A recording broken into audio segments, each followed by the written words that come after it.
ஒரு 20 வயசு இளைஞராக இருக்கும்போதே புரட்சித் தலைவர் எம்ஜிஆர் அவர்களை நம்பி அவங்களுடைய மன்றத்தில் சேர்ந்தவர் அண்ணன் செங்கோட்டையன் அவர்கள். K.A. செங்கோட்டையன்.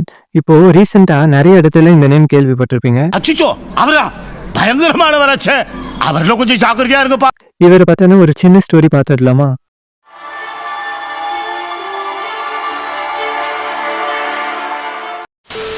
50 வருடங்களுக்கு மேலாக தமிழக அரசியலில் முக்கிய மனிதராக இருந்தவர் K.A. செங்கோட்டையன். 1972ல அதிமுகவில் சேர்ந்த இவர் 1977ல முதன் முறையாக எம்எல்ஏ ஆகிறாரு. அது மட்டும் இல்லாம 9 முறை சட்டமன்ற உறுப்பினராக தேர்ந்தெடுக்கப்பட்டவர்.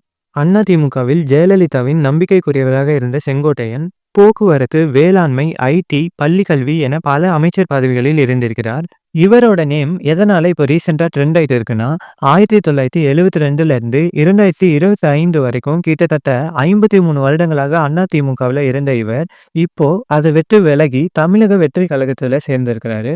அது மட்டும் இல்லாம கட்சியின் எக்ஸிகியூட்டிவ் கமிட்டி சீஃப் கோஆர்டினேட்டரா நியமிக்கப்பட்டிருக்காரு.